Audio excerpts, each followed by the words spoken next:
नमस्कार बच्चों, मैं तुलसर गुप्ता कोचिंग क्लासेस के द्वारा चलाए गए इस ऑनलाइन संस्थान 9 to 12 अकेडमी पर आप सभी का स्वागत करता हूं और मैं यही उम्मीद करता हूं बच्चों आप सभी लोग जहां भी होंगे स्वस्थ और सुरक्षित होंगे। तो चलिए बच्चों, सभी लोग लाइव आ जाइए, सभी लोग कनेक्ट हो जाइए। टाइम हो गया है जिससे मैं इस क्लास की शुरुआत कर सकूँ। तो बच्चों, जैसा कि आप लोगों ने पिछले क्लास में जो है जितनी भी चीज़ें पढ़ी हुई थी, आई होप कि आप सभी को वो सारी चीज़ें समझ में आई होंगी, सबको सब क्लियर हुआ होगा। ठीक है बच्चों, तो चलिए आप लोगों को मैं बता दूं कि आज के इस प्लेलिस्ट में जो आपको पढ़ना है, ठीक है बच्चों, वो पढ़ना है विद्युत चालन और ओम के नियम का चौथा पार्ट, जिसके अंतर्गत आपको कुछ रिलेशंस देखने हैं। और रिलेशन किनके किनके बीच में देखना है बच्चों, ध्यान ध्यान से सुनिएगा। अनुगमन वेग और विद्युत धारा के बीच में आपको संबंध देखना है, ठीक है, इनके बीच में रिलेशन देखना है। तो चलिए सभी लोग कापी कलम लेकर बैठे होंगे, ऐसा मैं उम्मीद करता हूँ।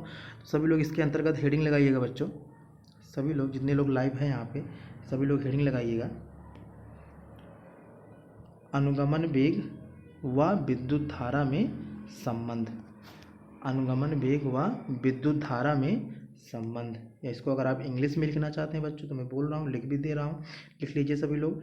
Relation between drift velocity and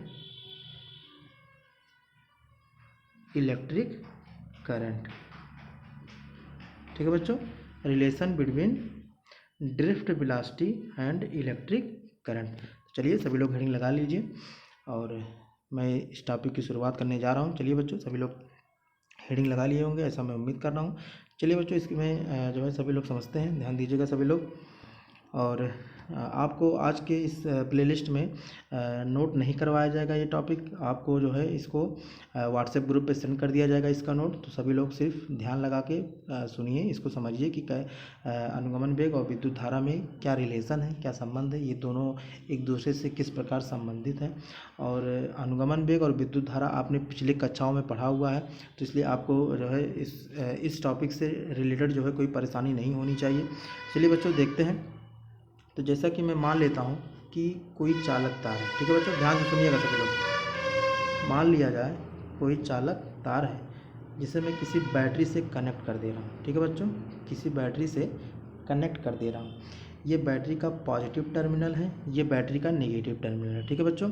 और धारा का प्रवाह किस तरफ होगा, पॉजिटिव टू नेगेटिव होगा, ठीक है बच्चों। और मान लिया जाए इस चालक तार की जो लंबाई है वो स्मॉल एल है और इस चालक तार के प्रत्येक स्थान पर जो अनुप्रस्थ काट का क्षेत्रफल है बच्चों वो एक समान है। ऐसा नहीं कि कहीं पे ज़्यादा है कहीं पे कम है, मतलब इस प्रकार से वायर को नहीं लिया गया है, ठीक है बच्चों। अब यहाँ पे आप देख रहे हैं कि यहाँ पे ज़्यादा है, ठीक, यहाँ पे कम है, ऐसा नहीं है। इस प्रकार से चालक तार को लिया गया है कि इसके प्रत्येक स्थान पर जो अनुप्रस्थ काट का क्षेत्रफल है वो क्या है, एक समान है।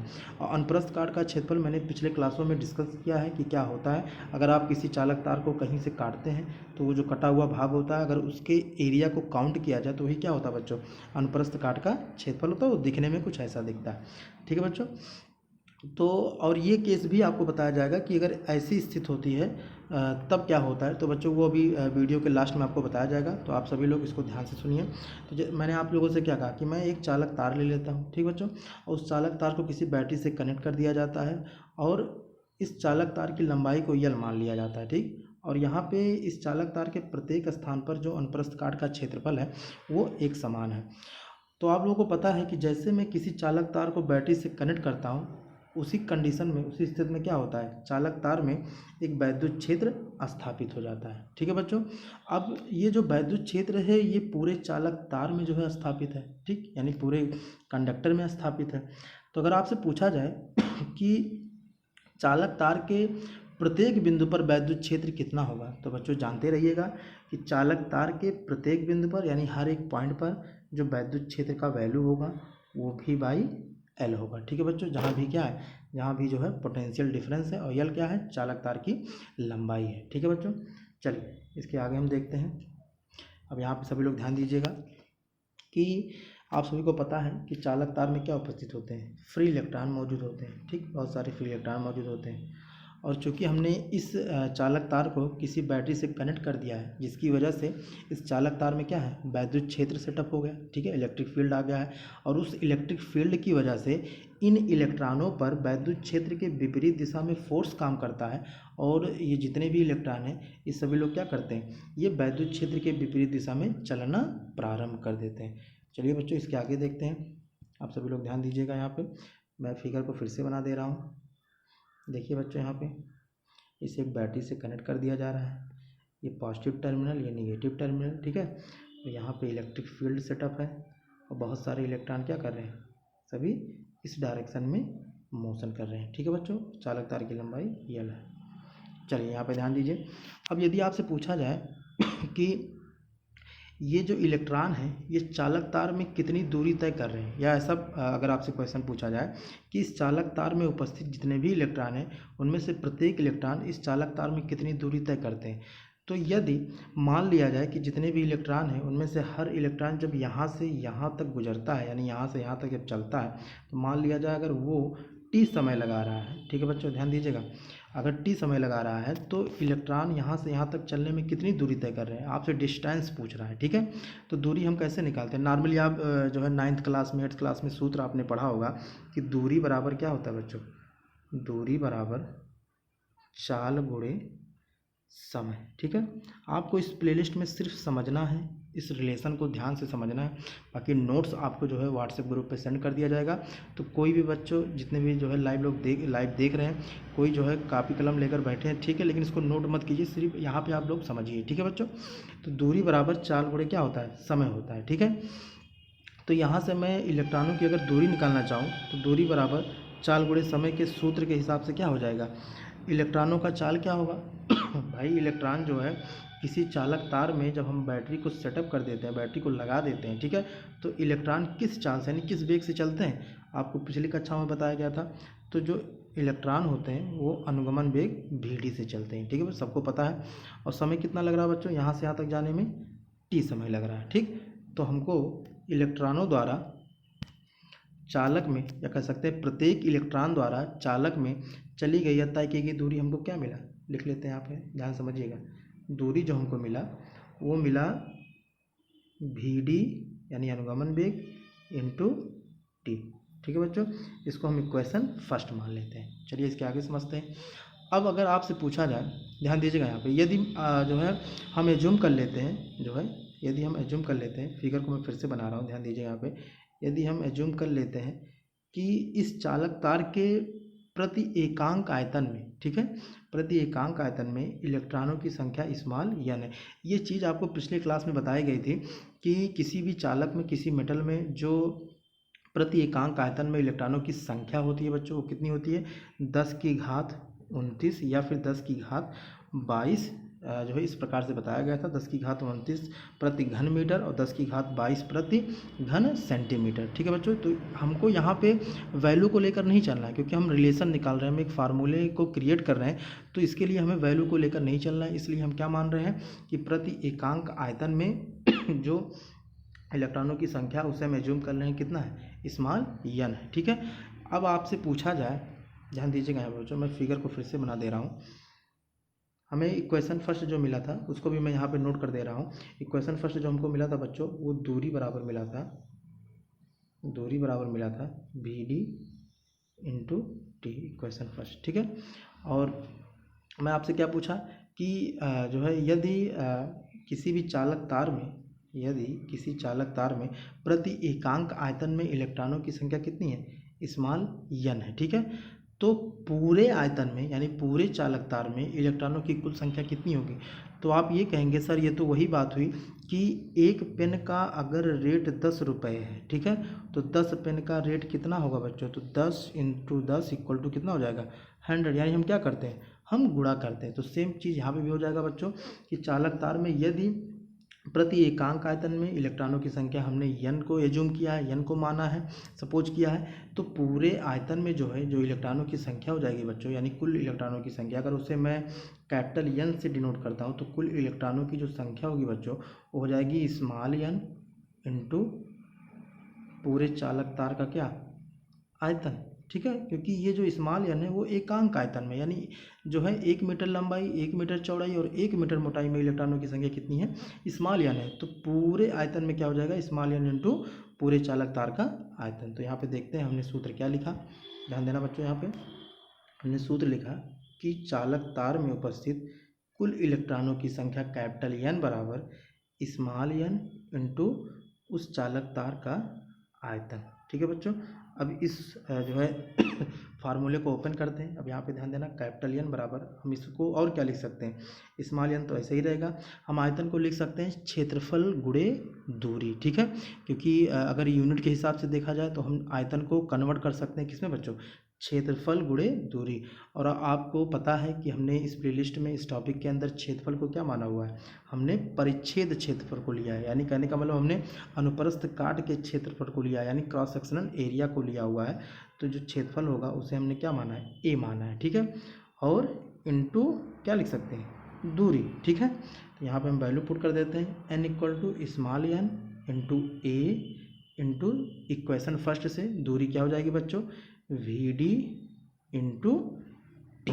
ठीक है, आई होप आपको यहाँ तक क्लियर हुआ होगा। तो बच्चों हमको क्या मिला, हमको पूरे चालक तार में कुल इलेक्ट्रॉनों की संख्या जो हमें प्राप्त हुई वो small n into A into V D into T. ठीक है, इसको हम मान लेते हैं कि इक्वेशन सेकेंड। ठीक है बच्चों, चलिए इक्वेशन सेकेंड में फिर से लिख दे रहा हूँ, ध्यान दीजिएगा। यहाँ पर हमें इक्वेशन सेकेंड क्या मिला, कैपिटल N बराबर small n into A into V D into T.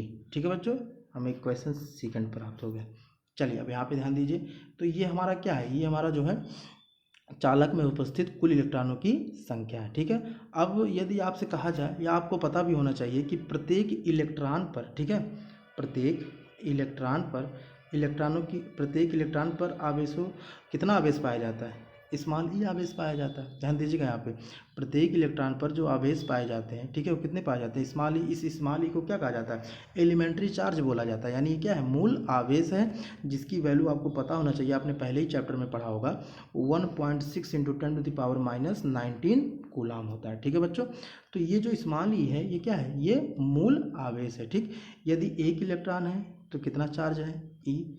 2 electron है तो कितना चार्ज होगा, 2 होगा। 3 इलेक्ट्रॉन है तो कितना चार्ज होगा, 3 होगा। ठीक है, इसी प्रकार बच्चों यदि पूरे चालक तार में इलेक्ट्रॉनों की संख्या, कुल संख्या कैपिटल N है तो कुल आवेश कितने हो जाएंगे बच्चों, Q बराबर कैपिटल N इंटू ई हो जाएगा। ठीक है बच्चों, यहाँ तक क्लियर हुआ होगा।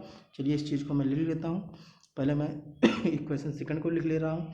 हमने इक्वेशन सेकंड क्या लिखा था, कैपिटल N बराबर N into A into V D into T. ठीक है, ये हमारा इक्वेशन सेकंड था।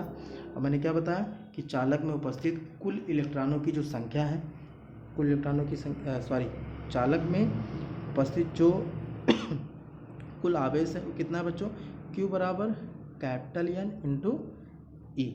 ठीक है, अब यहाँ पे हम जो है कैपिटल N की वैल्यू सेकंड इक्वेशन सेकंड से पुट कर देते हैं। तो आवेश, कुल आवेश Q इक्वल टू क्या मिल जाएगा, N into E into A into V D into T. ठीक है बच्चों, हमें कुल आवेश कितना मिला पूरे चालक तार में, N E A V D into T. ठीक है बच्चों, तो इसे हम मान लेते हैं इक्वेशन थर्ड। आई होप यहाँ तक आपको क्लियर हुआ होगा। चलिए बच्चों मैं फिर से लिख दे रहा हूँ, ध्यान दीजिएगा यहाँ पे सभी लोग। स्मॉल Q बराबर ये क्या है, चालक तार में उपस्थित कुल आवेश है। तो कुल आवेश हमें कितना मिला, small n into E into A into अनुगमन वेग यानी वी डी इंटू टी। ठीक है, ये क्वेश्चन हमें क्या मिल गया, थर्ड प्राप्त हो गया। ठीक, अब समझ लीजिए आप लोगों ने लगभग रिलेशन को निकाल लिया है। अब हमें रिलेशन किन के बीच निकालना है, अनुगमन वेग और विद्युत धारा के बीच में रिलेशन निकालना है। आपने पहले प्लेलिस्ट में वैद्युत धारा के बारे में पढ़ा था। वैद्युत धारा में आपको बताया गया होगा कि आवेश प्रवाह की दर को क्या कहा जाता है, वैद्युत धारा कहा जाता है। जहाँ से हमने एक सूत्र को निकाला था, सूत्र को आपको बताया था कि I बराबर क्या होता है, Q बाई टी होता है। ठीक है बच्चों, अब समीकरण 3 से हम Q की वैल्यू इस समीकरण में यानी इस इक्वेशन में पुट कर देते हैं। तो देखिए क्या मिलता है बच्चों, ध्यान दीजिएगा यहाँ पे I बराबर, अगर हम Q को पुट करते हैं, Q की वैल्यू को, तो N E A into V D into T divide by T. ठीक है, यहाँ से टी क्या हुआ बच्चों, कैंसिल हो गया। तो हमें जो टोटल प्राप्त हुआ, ध्यान दीजिए यहाँ पे, हमें जो है वैल्यू प्राप्त हुआ वो आई बराबर क्या मिला, N into A into V D. हमें क्या मिला बच्चों, आई बराबर N into E into A into V D. ये जो आप इक्वेशन देख रहे हैं, ठीक है, ये क्या दिखा रहा है हमको, या क्या बता रहा है, अनुगमन वेग और विद्युत धारा के बीच में रिलेशन को दिखा रहा है। ठीक, आई बराबर N into A into V D. ठीक है, जहाँ पे एन क्या है, जहाँ पे एन मुक्त इलेक्ट्रॉनों की संख्या है प्रति एकांक आयतन में, ई क्या है बच्चों एलिमेंट्री चार्ज है यानी मूल आवेश है, ए क्या है अनुप्रस्थ काट का क्षेत्रफल है, वी डी क्या है इलेक्ट्रॉनों का अनुगमन वेग है। ठीक है, और हम इस सूत्र से ये भी बता सकते हैं, देखने से ही स्पष्ट हो रहा है कि जो वैद्युत धारा आई है वो वी डी के क्या है, डायरेक्टली प्रोपोर्शनल है। ठीक है बच्चों, यानी कह सकते हैं कि जो वैद्युत धारा आई है वो अनुगमन वेग वी डी ये क्या है, समानुपाती है या फिर अनुक्रमानुपाती है। ठीक है, यानी हम कह सकते हैं कि यदि इलेक्ट्रॉनों का अनुगमन वेग बढ़ता है, ठीक है, यदि इलेक्ट्रॉनों का अनुगमन वेग बढ़ता है तो चालक की विद्युत धारा भी बढ़ेगी। ठीक है बच्चों, तो आई होप यहाँ तक आपको क्लियर हुआ होगा। तो मैंने इस प्लेलिस्ट की शुरुआत में जब इस टॉपिक की शुरुआत की तो मैंने बताया था कि जो हमने चालक तार को लिया था बच्चों, वो चालक तार के प्रत्येक स्थान पर जो इसका अनुप्रस्थ काट था वो क्या था, सेम था। लेकिन यदि ज़रूरी तो है नहीं कि आपको ऐसे ही वायर हमेशा मिले, ठीक है, हो सकता है आपको इस प्रकार से भी वायर मिल जाए, ठीक, इस प्रकार से भी वायर मिल जाए। तो आप देख रहे हैं कि यहाँ पे जो अनुप्रस्थ काट का क्षेत्रफल है वो प्रत्येक स्थान पर सेम नहीं है। ठीक है, यानी हर जगह क्या है, डिफरेंट है। यहाँ पे आप देख रहे हैं कम है। तो आपकी जानकारी के लिए बता दें कि जब ऐसी स्थिति जो है आती है तो इस कंडीशन में क्या होता है कि इसके भीतर जितने भी इलेक्ट्रॉन चल रहे हैं, यानी मुक्त इलेक्ट्रॉन जितने भी इलेक्ट्रॉन मूव कर रहे हैं वैद्युत क्षेत्र के कारण, ठीक है, वो सभी इलेक्ट्रॉन क्या होते हैं, उन इलेक्ट्रॉनों का जो अनुगमन वेग है वो कम अनुप्रस्थ काट के भाग वाली एरिया से उन जो है इलेक्ट्रॉनों का जो अनुगमन वेग होता है वो क्या हो जाता है, वो अनुगमन वेग ज़्यादा हो जाता है यानी अधिक हो जाता है। यानी यहाँ पे जो इलेक्ट्रॉनों की वेलोसिटी होती है वो क्या होती है बच्चों, वो बढ़ जाती है। ठीक है, अपेक्षाकृत इस अनुप्रस्थ काट के भाग वाले क्षेत्र से। ठीक है थोड़ा बहुत आपको कन्फ्यूजन हुआ होगा यहाँ पे, मैं एक एग्जांपल के माध्यम से आपको समझाता हूँ, ध्यान दीजिएगा। आप सभी लोग सॉरी आप सभी लोग जो है थिएटर गए होंगे, ठीक है, आप सभी लोग थिएटर गए होंगे मूवी देखने। तो सपोज कर लीजिए आप सभी लोग थिएटर गए हुए हैं, ठीक है, मूवी देखने गए हैं और एकदम जो है हाउसफुल मूवी चल रहा है, यानी कोई ऐसी मूवी लगी है जैसे बाहुबली टाइप की जो है मूवी लगी हुई है बच्चों। तो उस क्या है वहाँ पे जो है एकदम फुल चल रहा है, ठीक है, हाउसफुल चल रहा है। तो वहाँ पे जब आप मूवी ख़त्म कर लेते हैं तो सभी लोग निकलते हैं, ठीक है। तो आप जो है जब थिएटर के अंदर होते हैं, यानी जो रास्ता है निकलने का वो आपसे बहुत दूर है, तो आप किस तरीके से चलते हैं, आप बहुत ही स्लो चलते हैं। ठीक है बच्चों, किस तरीके से चलते हैं आप सभी लोग, बहुत ही स्लो चलते हैं। आप चाह कर भी बहुत तेज़ नहीं चल सकते वहाँ पे, क्योंकि भीड़ इतनी ज़्यादा है, ठीक है, आप स्लो चलते हैं। तो जैसे ही लेकिन आप दरवाजे के पास पहुँचते हैं बच्चों, वैसे ही आपकी वेलोसिटी क्या होती है, अचानक बढ़ जाती है। ठीक है, अचानक क्या होती है, आपकी वेलोसिटी बढ़ जाती है, जैसे लगता है आपको किसी ने धक्का दिया। ठीक है, तो आप जो है हाई वेलोसिटी से चलने लगते हैं। तो सेम चीज़ यहाँ पे इलेक्ट्रॉनों के साथ होता है बच्चों। ठीक है, जैसे जब ये आप जो चालक तार देख रहे हैं, ठीक है, अगर आपको कुछ इस प्रकार से अनुप्रस्थ काट का क्षेत्रफल मिल रहा है तो यहाँ से जो इलेक्ट्रॉनों की वेलोसिटी है वो इतना तेज़ नहीं होगी। लेकिन जैसे ही अनुप्रस्थ काट का जो क्षेत्रफल है वो कम हुआ, उसका भाग कम हुआ, वैसे ही यहाँ पे इलेक्ट्रॉनों का जो वेलोसिटी वो क्या हो जाता है, बढ़ जाता है, जिसकी वजह से धारा का जो मान है उसके मान में कोई भी जो है डिफरेंस नहीं आता। कहने का मतलब हम कह सकते हैं कि जब इलेक्ट्रॉन अनुगमन वेग को इस एरिया में अपने आप को बढ़ा लेते हैं, उस स्थिति में जो धारा का मान है वह नियत रहता है। ठीक है बच्चों, वह क्या हो जाता है नियत हो जाता है। तो ऐसी स्थिति में जो धारा का मान है वो नियत रहता है। तो जानते रहिए कि यदि असमान अनुप्रस्थ काट का जो है क्षेत्रफल है किसी वायर में, तो उस स्थिति में जो इलेक्ट्रॉन का अनुगमन वेग होता है वह कम अनुप्रस्थ काट के क्षेत्रफल वाले भाग से, ठीक है, अपने आप को बढ़ा लेते हैं, या कह सकते हैं उस भाग से जो इलेक्ट्रॉनों का अनुगमन वेग है वो क्या हो जाता है, अधिक हो जाता है, जिसकी वजह से धारा का जो मान है उसमें कोई परिवर्तन नहीं होता, यानी धारा का मान क्या होता है, नियत बना रहता है। तो जानते रहिएगा बच्चों, ऐसी स्थिति में जो है धारा का जो मान है वो नियत बना रहता है। आई होप आपको यहाँ तक क्लियर हुआ होगा। आपने रिलेशन देखा कि वैद्युत धारा आई बराबर आपको क्या मिला था, वैद्युत धारा आई बराबर एन ई ABD, ठीक है। वैद्युत धारा और अनुगमन वेग के बीच में अपने रिलेशन देखा कि वैद्युत धारा I जो होता है वो BD के क्या होता है, समानुपाती होता है या फिर अनुक्रमानुपाती होता है, ठीक है बच्चों। तो चलिए आज की क्लास में इतना ही बच्चों। और मैं आप लोगों को बता दूं कि आप लोग ने जो है पिछले क्लास में आप लोगों कई लोगों ने जो है कमेंट किया, तो कमेंट जो है कई बच्चों ने किया जिसे देखकर जो है बहुत ही अच्छा लगा। तो आप सभी लोग कमेंट ऐसे करते रहिए, फीडबैक ज़रूर दिया कीजिए। आपके कमेंट से हमें पॉजिटिव एनर्जी मिलती है और हम अगले क्लास में कुछ अच्छा कर पाएँ जो है, इसके लिए आप लोग कमेंट ज़रूर किया कीजिए। आप लोग जो है वीडियो कैसा लगा ये ज़रूर बताइए कमेंट में। तो चलिए बच्चों आज की क्लास में बस इतना ही। आप लोग स्वस्थ रहिए, मस्त रहिए। चलिए बच्चों, धन्यवाद, जय हिंद।